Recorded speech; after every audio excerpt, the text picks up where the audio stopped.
your favorite rapper, that boy gonna be able to talk whatever the fuck he talking about, cause you know I'm that thing, bitch. I'm gonna leave it at that. They shifted from crafting chart toppers to trading lyrical shots. There was a time when Lil Baby and YoungBoy moved like allies, even floating the idea of a joint project. But after King Von's death, the industry drew a boundary line. Nearly everyone stood with Dirk, and YB found himself pushed to the margins. That's when he unleashed I Hate YoungBoy, and Lil Baby got hit in the crossfire. Now, years later, Baby is finally answering back, and the fanbase is in an uproar. Recently, Lil Baby previewed a record that sent the entire internet spiraling. After a long stretch of silence, he's officially firing at NBA YoungBoy, and the reaction in the streets is explosive. But let's be clear, this wasn't some overnight spark. This tension has been quietly simmering for years, and the path that led here runs much deeper than most people realize. Because what many don't know is that before all the turmoil, Lil Baby and YoungBoy had a genuine bond. Real camaraderie, the kind forged in this rap world. Then one event shattered the balance and split the industry straight down the middle. And after all this time of Baby holding his tongue while YB lobbed shots, he's finally speaking up. And trust, understanding how we reached this moment is crucial. Let's walk through this entire story step by step, because the timeline twists just like a high-stakes streaming drama. To grasp the full weight of this feud, you've got to rewind to the era when Lil Baby and NBA YoungBoy were actually moving as peers. We're talking 2018, 2019. Both artists were ascending rapidly. Baby had just delivered Drip Too Hard alongside Gunna, while YoungBoy was already dominating digital platforms with a devoted audience.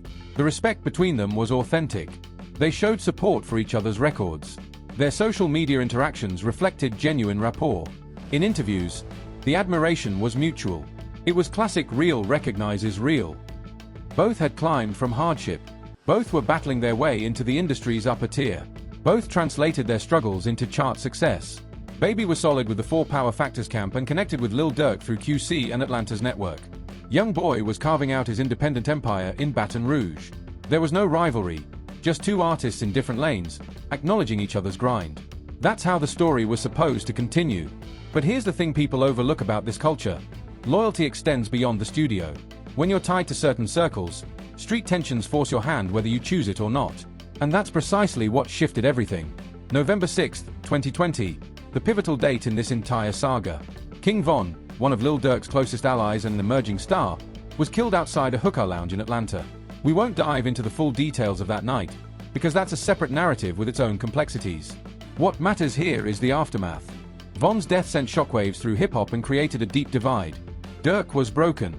This was his family, his artist, his partner, his brother. And when the dust settled, the industry watched closely to see who would stand where. This is where the political undercurrent intensified. Dirk had ties across the entire culture, Chicago roots, Atlanta connections through Baby and Gunna, and relationships across mainstream rap. When he needed support, countless artists rallied behind him.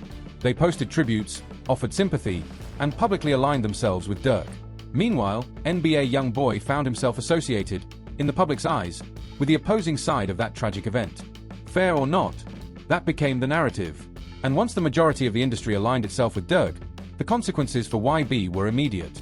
In practice, it meant being pushed out of key spaces. Radio programmers began acting hesitant with his records. Certain media platforms reduced their coverage. Artists connected to Dirk quietly stepped back. It was as if the entire ecosystem declared, choose a side, and YB found himself standing alone. But one thing about NBA YoungBoy, he's never been concerned with industry etiquette. Where most artists would have tried to smooth tensions, remain neutral, or repair alliances, he did the opposite. YB essentially said he wasn't playing that political game, and he leaned in even harder. Then comes 2022. YoungBoy releases I Hate YoungBoy, and the tone was unmistakable. He wasn't simply acknowledging the tension, he was calling out individuals directly. And caught in that spray? Lil Baby. The record made it clear YB believed Baby was part of the broader blackball dynamic, that Baby had positioned himself with Dirk and disregarded the connection they once shared. And from YB's viewpoint, there was reason to feel betrayed. Baby's behavior had shifted. The mutual support was gone. The public interactions faded. Baby was fully locked in with Dirk. They were collaborating, appearing united, and operating as one front. From YoungBoy's vantage point, Baby looked like every other artist who distanced themselves when the politics got heavy. And Baby, he opted for silence. No rebuttal, no commentary. He simply continued his trajectory. Some observers saw that as wise. Why step into conflict when you're already dominating the charts? Others interpreted it as confirmation, a sign that YB had struck a nerve and Baby felt uneasy about how he'd navigated the situation. But the streets store memories, And YoungBoy certainly does. Then the plot escalated.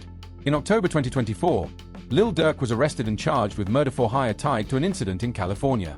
Federal authorities brought a serious case forward, abruptly placing one of the genre's top figures in a dangerous legal position.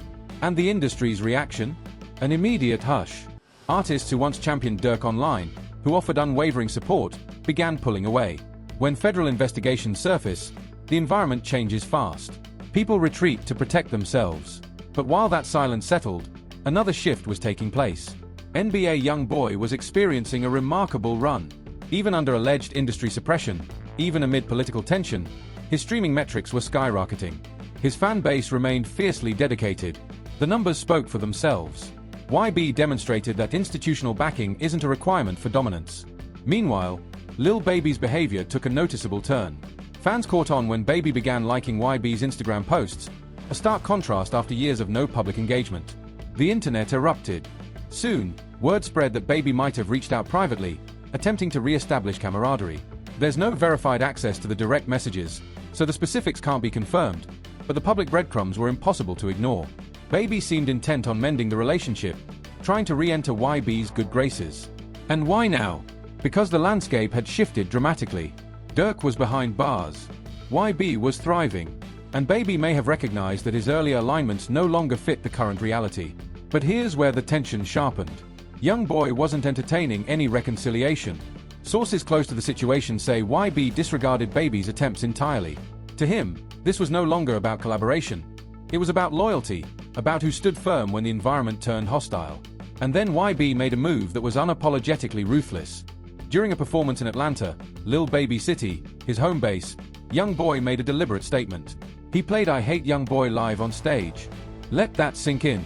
YB traveled straight into Baby's territory and blasted the very record that dissed him, fully aware that Baby would hear about it and that the entire city would react. That wasn't just pettiness, it was a calculated show of disrespect, the kind that carries weight in a culture built on pride and reputation. Ignoring someone is one thing, but stepping onto their soil and airing a diss track aimed at them sends a message: I don't honor you or the ground you stand on. And everyone understands that gestures like that don't just fade away. Yet Baby still stayed silent. He kept pushing his music, kept tending to his career, kept expanding his brand. Observers started questioning whether he had decided to rise above the drama entirely. But even the most patient person has a breaking point. And that brings us to today, the moment where every piece of this storyline converged. Lil Baby released a preview of a new record, and the clip ignited social media instantly. For the first time, Baby was openly addressing NBA YoungBoy, and he wasn't tiptoeing around anything. In the snippet, he confronted the situation directly.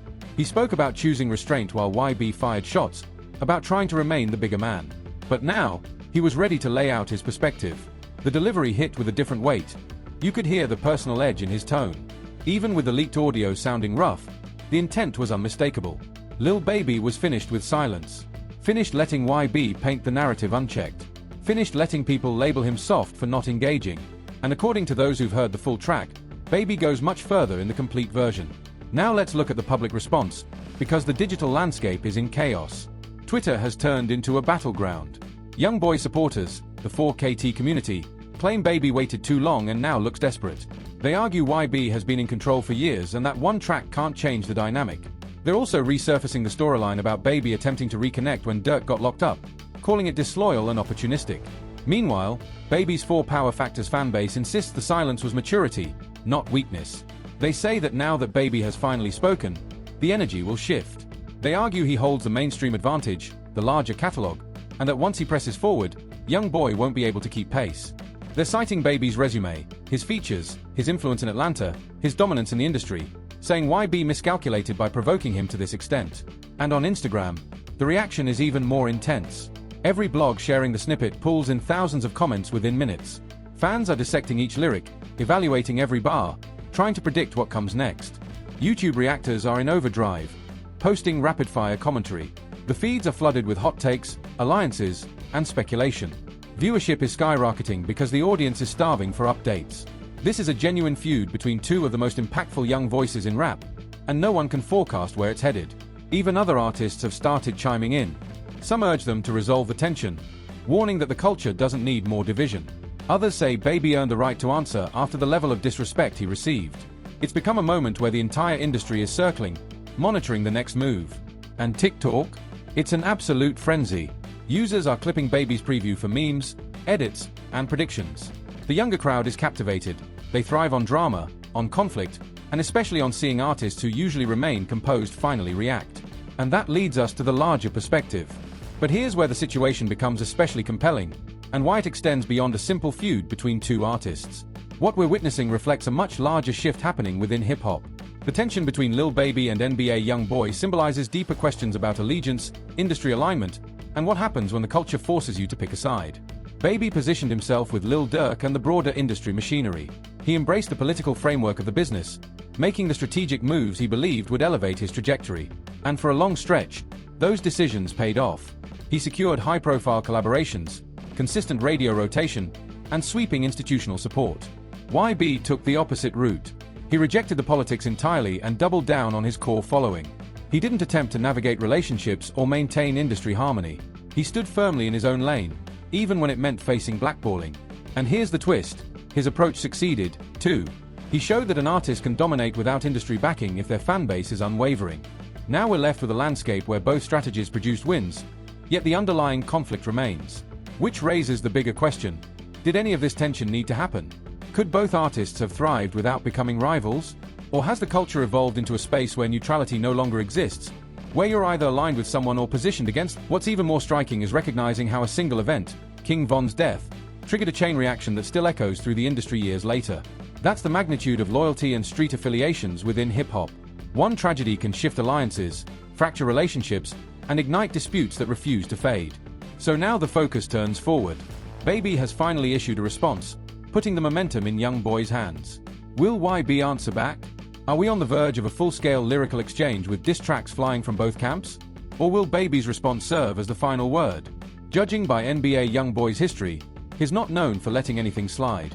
If Baby delivered sharp, confrontational bars, and reports suggest he did, YB is likely already behind the MIC working on a rebuttal. And if he responds, he won't soften the blow. That's not who he is. Fans are eager for the conflict to grow, because drama and rivalry have always fueled excitement in the genre. But the bigger debate is whether this benefits either artist. Baby is at a career peak. Does he need the distraction? YoungBoy is thriving independently. Does engaging in conflict serve him when he could simply keep building? Still, the reality remains. Sometimes the situation stops being about strategy or business. Sometimes it becomes about respect, about standing on principle, about refusing to let disrespect go unanswered. And both artists are now in that space, where backing down feels like a loss. So the discussion shifts to the audience. Who's in the right? Should Baby have stepped up earlier? Should YB have accepted Baby's attempts to reconcile? And most importantly, who prevails if this escalates into a full lyrical war? The story is still unfolding, and every new development adds another layer. Stay locked in, because when the next chapter hits, I'll be here breaking it down piece by piece. The streets are tuned in, the fan bases are split, and the culture just became far more unpredictable. This kind of conflict has the potential to shape both of their legacies, depending on how the next moves play out. Respect recognizes respect, but sometimes, respect forces confrontation. And that's exactly the moment we're seeing right now. Stay close. This saga is nowhere near its conclusion.